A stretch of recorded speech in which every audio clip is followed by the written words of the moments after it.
మా అమ్మ నాన్నమే సాక్షిగా చెప్తారు, బాబా సాక్షిగా చెప్తారు. Okay okay. అంటే మీరంతా ఉన్నారు అండగా? అలా కాదు, మేము ఉండడం కాదు, మా అన్నయ్య ఇబ్బంది పడలే. Okay okay. మీరు ఇందాక అన్నారు చూసారా, ఇవన్నీ రూమర్లు. Okay okay okay. అది ఎందుకు వచ్చిందంటే అండి, మా అన్నయ్య పోయేటప్పుడు మాకు మద్రాసులో మహాలింగపురంలో ఇల్లు ఉంది ఓకే అన్నయ్యకి. ఓకే. భోగి రోడ్లో శివాజీ గణేష్ రోడ్లో ఓ ఇల్లు ఉంది. ఓకే. మా అన్నయ్యకి 23 గ్రౌండ్స్ అంటే 300 గజాలు ఒక గ్రౌండ్ అంటారు. అలాంటి వలసరవాకలో స్థలం ఉంది. ఓకే. కేఆర్ విజయ్ గార్డెన్ పక్కన ఒక గెస్ట్ హౌస్, ఒక 500 గజాలు స్థలం ఉంది.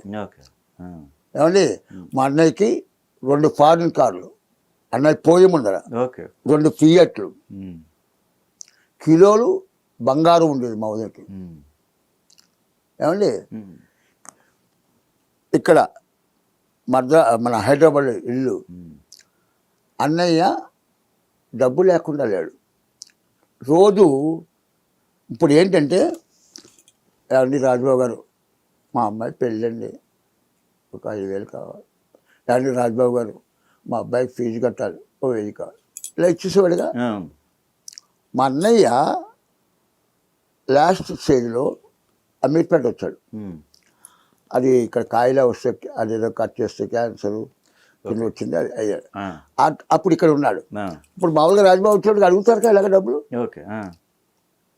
ఇప్పుడు నా దగ్గర లేరు, నేను పూర్వగా దానం చేయలేకపోతున్నా అని ఏడ్చిన రోజులు మేము చాలా చూసాం. నేను ఇందాక చెప్పాను మా బాబీ, మా అన్నయ్య ఇక్కడ కారుకొని, నీకేం కావాలి, ఏం తింటావు, ఏమంటావుతావు అన్నీ మొత్తం అంతా బాగా చూసుకున్నాడు. మళ్ళీ బర్త్డేకి ఇక్కడ మా నాగార్జున నగర్ కమ్యూనిటీ హాల్లో నాగభూషణ్ గారిని పిలిచి సన్మానం కూడా చేశాడు. ఏంటంటే వాడు, నువ్వు బాధపడికి నీకు ఉంది, ఆస్తుంది, క్యాష్గా పూర్వం ఏంటి రోజుకి అలా లక్షల క్యాష్ వచ్చింది. ఎప్పుడైనా సరే అండి, డబ్బు రావడం వేరు, రోజు ఒక ప్రొడ్యూసర్ వచ్చి 30,000, ఇంకో ప్రొడ్యూసర్ 20,000, ఇంకో ప్రొడ్యూసర్ 1,00,000, ఇవన్నీ వస్తూ ఉంటాయి. అప్పుడు ఖర్చులు వేరు. అలా చేయలేము. ఇప్పుడు నేను చెప్పాక టాలెంట్ ఏమోలే, ఈ రానప్పుడు ప్రాపర్టీ ఉందిగా. ఇప్పుడు నా దగ్గర పూర్వలో నేను దానం చేయలేకపోతున్నానని బాధపడేవాడు. ఇలా ఒక జర్నలిస్ట్ వచ్చి చెప్తే, రాజుబాబు పోయేటప్పుడు ఏం లేదు అని రాశారు, ఇల్లే లేదు. మా అమీర్పేటలో మా అన్నయ్య, మా అమ్మ నాన్న కోసం ఇల్లు ఉంది, అక్కడ 2 ఇళ్ళు ఉన్నాయి.